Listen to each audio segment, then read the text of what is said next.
Hi there, I'm Jennifer Tryon, and today I'm robbing Peter to pay Paul. Well, not really. That is the name of the quilt pattern in the Gemini Curves die cutting set. You're going to love how advanced this die set is going to make your quilting.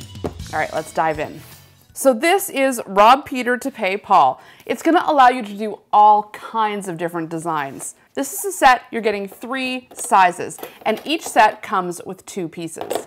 So we're using these thin metal dies. Scrapbookers and card makers will already be familiar with die cutting on paper, but what we're going to do here today is die cut the entire quilt pattern, and this is going to make sewing something this advanced much easier, because we're not going to have to try to rotary cut around those more difficult curves. The Gemini is going to take care of all of that hard cutting. All right, let's do it.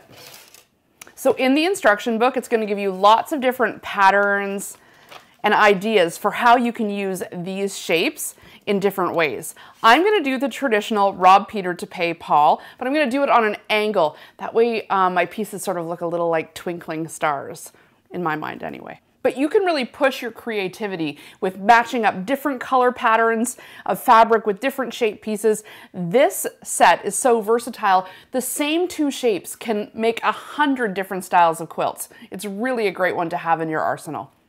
Okay, so this is the sandwich you want to use with your Gemini. You're going to start with your clear plate on the bottom. Then we're going to cut into our metal shim, and even a well-worn shim or plate, still totally good. And I'm using fat quarters here. Now, because I'm using the largest die set, you're going to want to fold and play a little bit to make sure you're making optimal use of the fabric, but this is what I've come up with.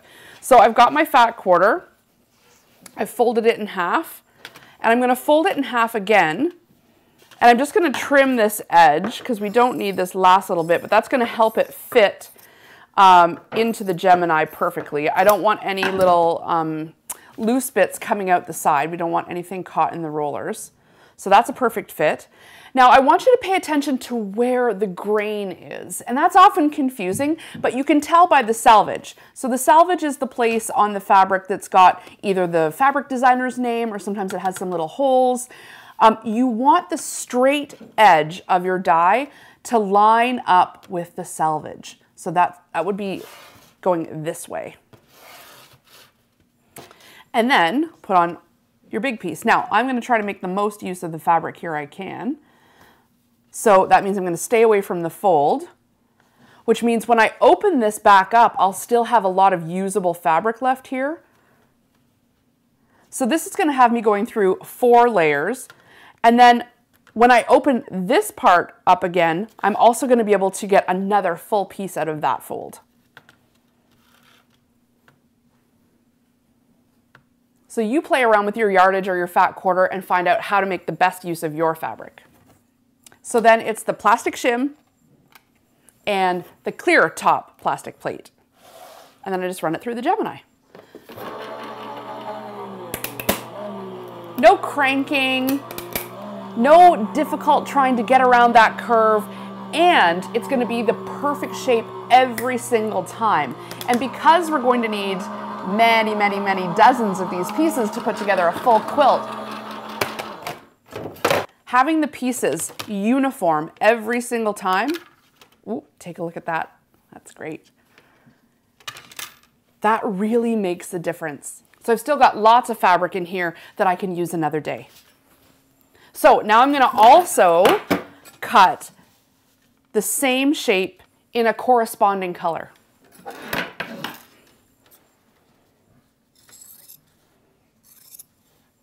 Now, depending on what you want your quilt to look like, you might choose 5 or 6 different coordinating patterns and cut all of them out, and that way you'll really have a mosaic going.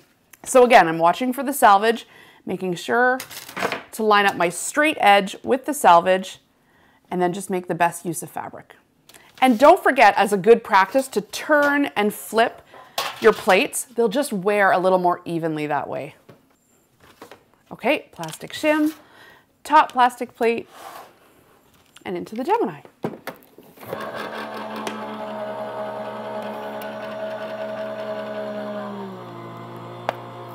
So I'm going to keep doing this with a few different corresponding colors. Once I've got them all cut, I'm going to pin them all.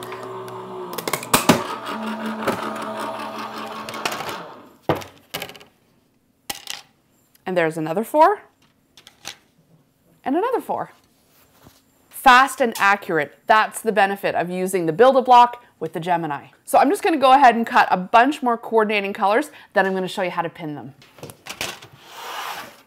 So I've got lots of coordinating colors cut out, and now what I want to do is mark my centers for pinning. And what you're going to do here to easily mark your center is fold each shape in half. So you'll just have to do it the one time with the side curve. And then with your corresponding color, you want to fold this in half too. And just finger press that in place on each end.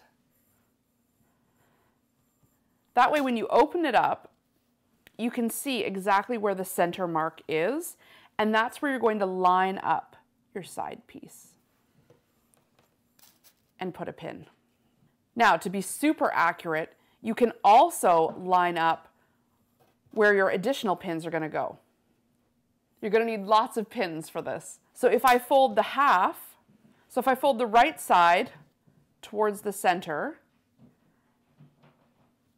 and press it down, and the right side towards the center and press it down, then I can line up those marks also.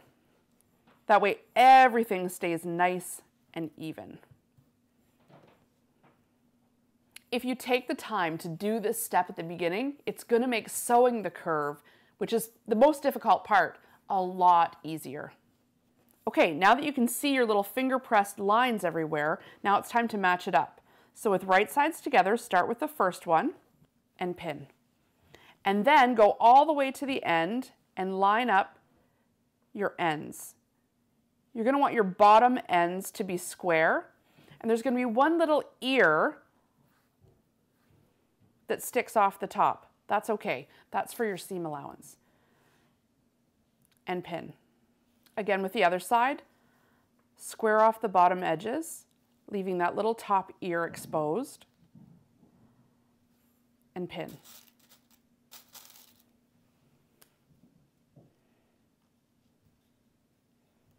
And now that I've got 3 pins in, you can see you still have your center marks there. Now line those up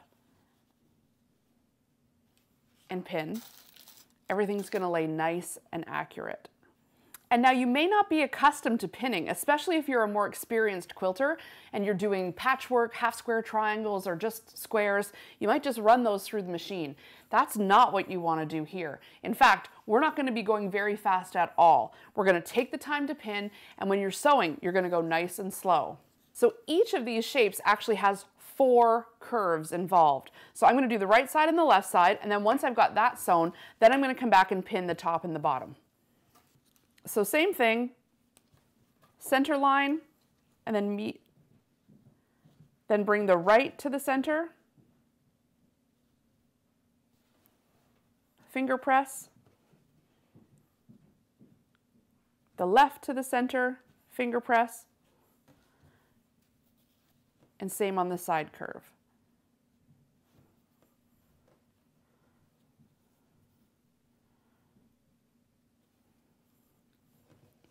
And then right sides together.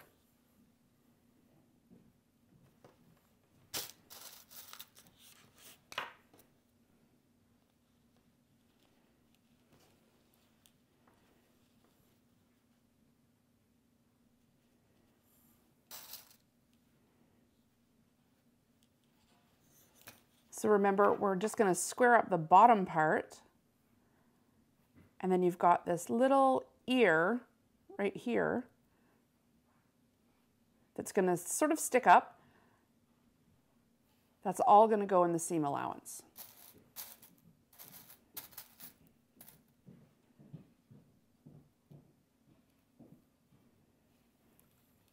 And then just line up, see how you have our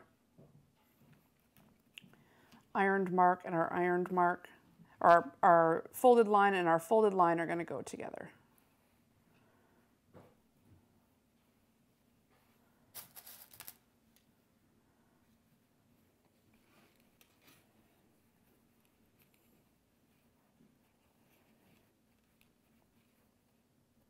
We want to make sure our fabric is nice and flush.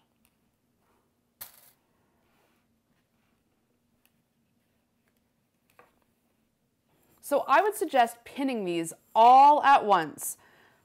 Like I said, you're going to need a lot of pins. And then you'll start to chain sew them. Remember, it makes quicker work out of your project if you do all of one step all at one time. Okay, now that I've got lots of different ones pinned, I'm ready to start sewing these curves. So I'm using the Gemini stitch and I've put on the 1/4 inch foot. This is going to help me get a nice precise 1/4 inch seam allowance on every single piece. So this is not a race. I'm just taking a little scrap of fabric that's left over to use as a leader. Because we're getting right into that point, I want to make sure that the machine is already activated and that the thread is already looping underneath. Now I'm just going to hold my top thread while I start sewing through my leader, and that's just this little scrap of fabric here.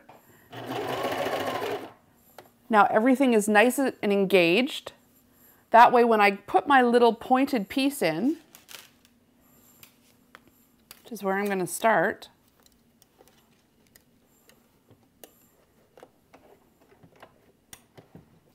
so you can take your first pin out and just make sure your fabric is nice and flush right here on the edge.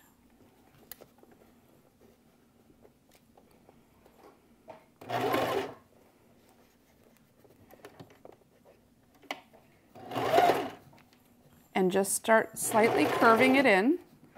Just follow the edge. And you may need to keep nudging your fabric over. Just sewing a few stitches at a time while you get the hang of it.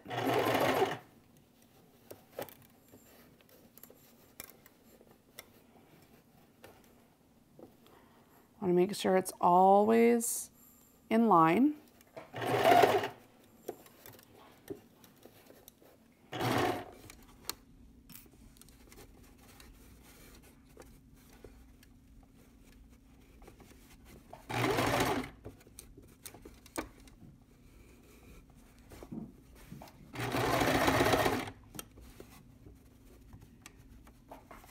Make sure you don't have any puckering.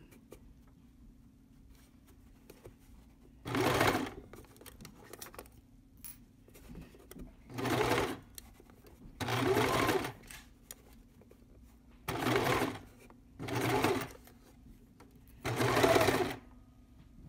then we're ready for the next one.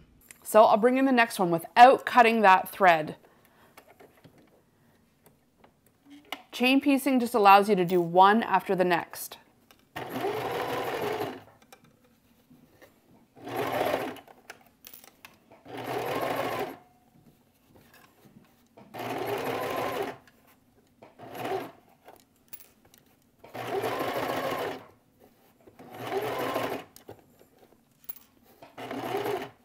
Remember, a few stitches, align your fabric, a few stitches, align your fabric. If you don't rush through, you'll end up with a much smoother curve.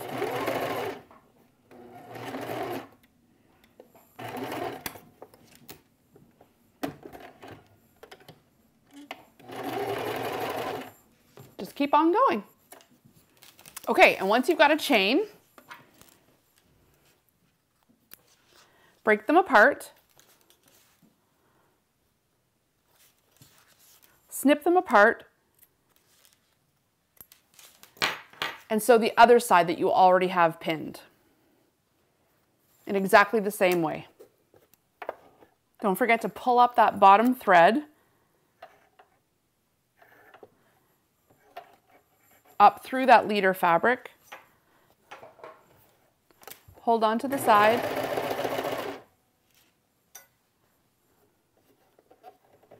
Move your tails out of the way. And you're ready to get your first point in there.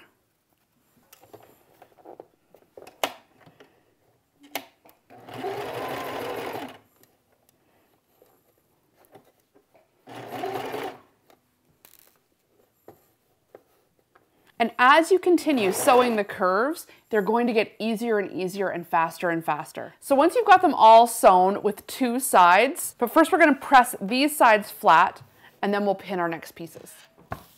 So just press these right open. In this project, I'm less worried about pressing to the dark side. The curves sort of naturally fall one way. And because of that complexity, it's best to go with it.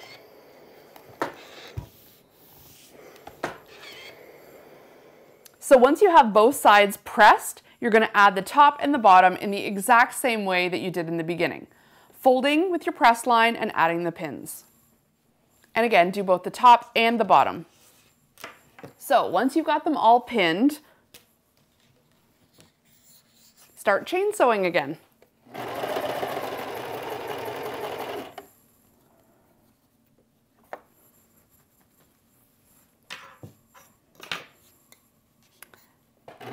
So I've just sewn over my leader fabric and now I'm ready for my first curve again.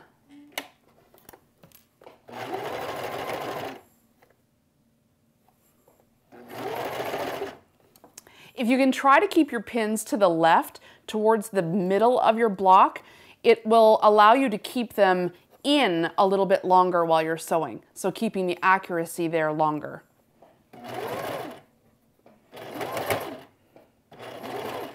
So once you've got all 4 sides on all of your colors, press them open and it's going to be time to get back to straight stitching. I'm just going to press these right open.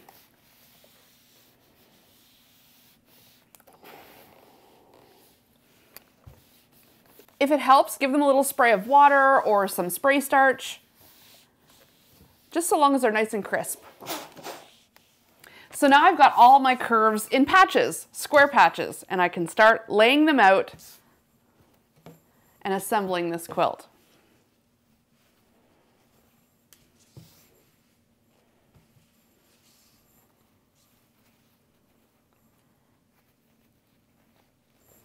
So you can see I've used a white or a low volume fabric for all of my side curves. And this just allows for those other secondary shapes to start to form in the quilt. See how you can start to see those leaf shapes taking form when they're sandwiched together? I'm just going to try to make sure I don't have anything too similar beside each other.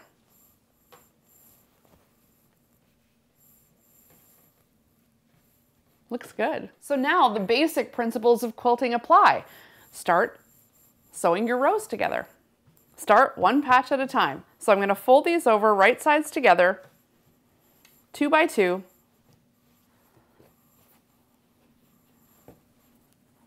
And just start straight sewing.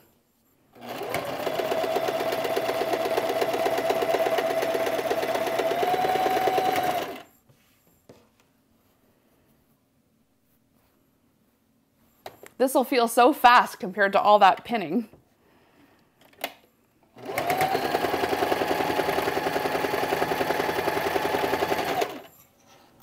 All right, snip your whole chain apart.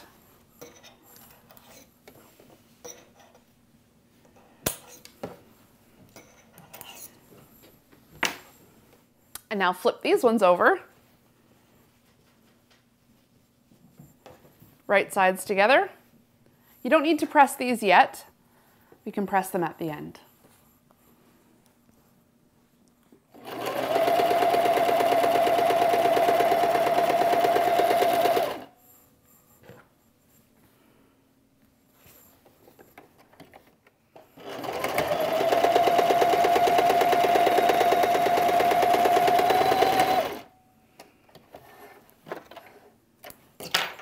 You can even trim in between your pieces just using the thread cutter at the side. It's fast. So now I just have one last piece to put on the ends.